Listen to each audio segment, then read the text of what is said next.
Il y a un sujet que j'aimerais bien qu'on aborde ensemble, Carole, et qu'on partage avec nos spectateurs. C'est le sujet de ta maladie, parce qu'il est quand même essentiel aussi dans la naissance du projet Science de Soi. Est-ce que déjà, il y a des choses qui te semblent importantes à dire quand je l'introduis comme ça? Déjà, en termes de circonstances, je crois que dans la mesure où on parle d'une transmission qui concerne une pratique transgénérationnelle très longue quand même, de plusieurs décennies, je trouve que c'est important de se dire que une maladie qui, dans mon cas, est héritée génétiquement, qui donc est très en lien avec cette question des ancêtres, ne peut pas être soignée par la thérapie, bien sûr. Il n'y a pas de médicaments qui naissent de ça, mais il y a une manière plus consciente,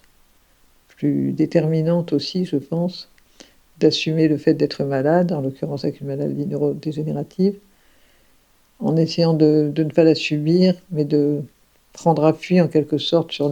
paradoxalement l'espèce de gouffre que représente un diagnostic comme ça,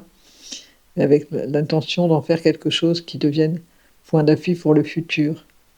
La possibilité d'une transformation de quelque chose qui justement n'a pas eu lieu dans les générations antérieures. Et d'une façon plus large,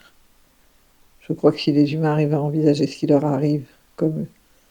non pas un obstacle, mais la possibilité d'un levier, c'est tout le rapport de dynamisme qu'on a à la vie et aux autres qui peut changer. Et ce que tu dis, ça me fait penser que, peut-être d'une manière un peu plus générale, c'est, je crois, intéressant, enrichissant d'apprendre aussi à envisager les limites, nos limites, les résistances autrement. Et peut-être qu'un autre terrain d'entente, parmi les nombreux terrains d'entente que l'on partage, il y a aussi cette idée-là, et le fait que moi j'ai fait une thèse sur le sujet de la vieillesse dans une société de plus en plus numérique, qui pousse à la performance, à l'efficacité, à la rapidité. Et, euh, et le projet Science de Soi, c'est aussi ça, c'est aussi de orienter le regard et les réflexions sur les parts, je n'ai pas envie de dire d'ombre, mais peut-être moins confortable de ce que veut dire vivre. Ce qui me frappe aussi à partir du fait que je suis malade depuis maintenant plusieurs années, ce qui auparavant n'était pas du tout le cas, puisque j'avais au contraire une vie plutôt très active, disons, et très déterminée par mes propres volontés, c'est la place que ça donne à la demande d'aide. Je suis très frappée par le fait qu'en France en particulier, et à Paris encore plus, demander de l'aide est une chose presque taboue. C'est comme si actuellement on était tellement dans une numérisation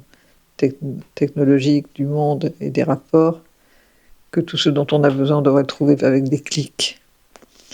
Et puis non, ce n'est pas le cas. Et quand on voyage en particulier, je suis frappée par la disponibilité, la qualité d'attention qu'on peut retrouver dans des sociétés différentes de la nôtre. Et j'ai envie quelquefois de me faire un t-shirt avec écrit dessus « J'ai besoin d'aide ». Je trouve que nous avons grand besoin non seulement de faire quelque chose de notre fragilité, bien sûr, mais de redonner de la place et de la noblesse à cette incontournable rencontre avec les autres humains, par le biais de notre faiblesse et pas seulement par l'étalage de nos victoires et nos succès qui nous rendent invulnérables et puissants, mais aussi souvent très insensibles. Merci beaucoup de nous avoir écoutés et on se retrouve très bientôt pour une prochaine vidéo.